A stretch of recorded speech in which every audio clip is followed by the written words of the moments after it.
This game has gotta be the most dramatic and inspiring game that ever depicted the Shinsengumi, the legendary group that honorably protected the house of Tokugawa until the very end of the shogunate era. Mostly based on historical facts, players will see the exploits of the group during the late Edo period, the rise and fall of their organization, and how important their role was before the Meiji Restoration. In this game, players will hold the sword of Okita Soji, assistant deputy commander of the proud Shinsengumi, and battle their way against the rebel forces that try to return the power to the emperor.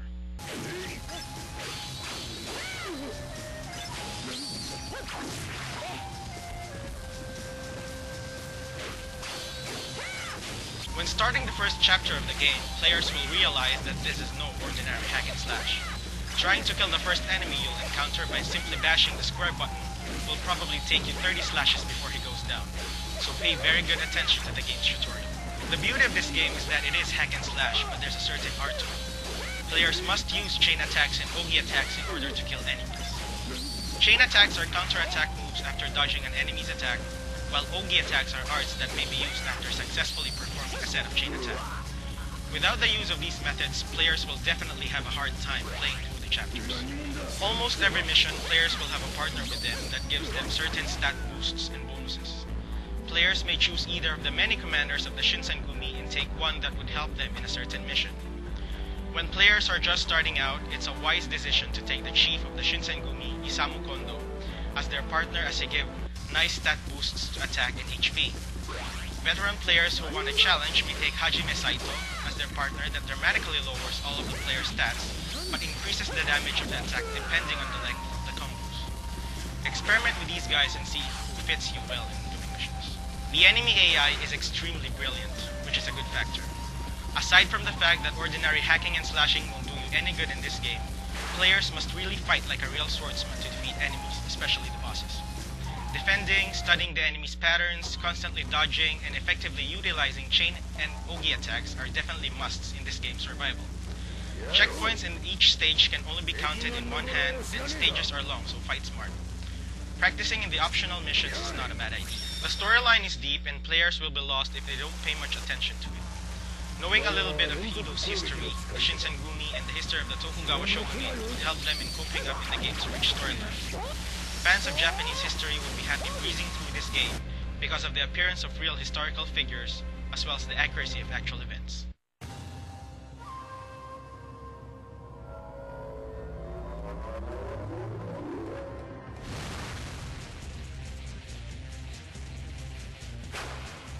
The game's character graphics design is drawn in an anime style, and it definitely isn't the work of an amateur. The man who made the anime Samurai X a legend, Nobuhiro Watsuki, drew the character designs, and fans of the anime will surely see some similarities in the game.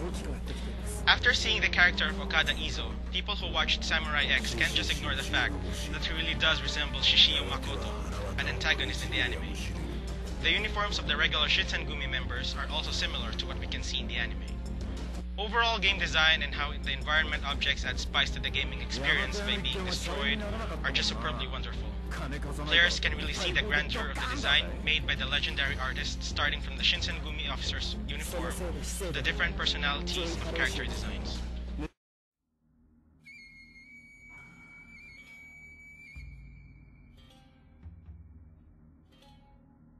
Classic kabuki sounds are a must in any samurai games, and this game is no exception in delivering wonderful background music.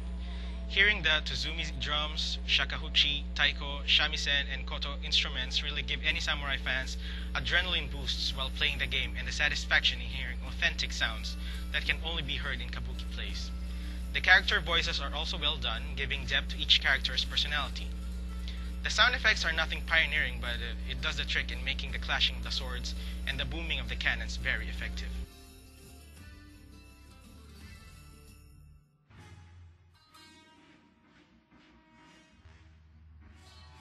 The controls are complex, as chain attacks require timing and ogi attacks require memorization and speed. Beginners may have a hard time doing the timing, and it'll be very frustrating not to finish chain attacks, as they tend to leave your character open for enemy attacks. Always be sure to have the proper timing, because in later levels, a mistake in chain attacks may leave you seeing the mission failed screen. Practicing your moves in optional missions and get the feel of the controls before doing main missions is not a bad idea, as I've said before.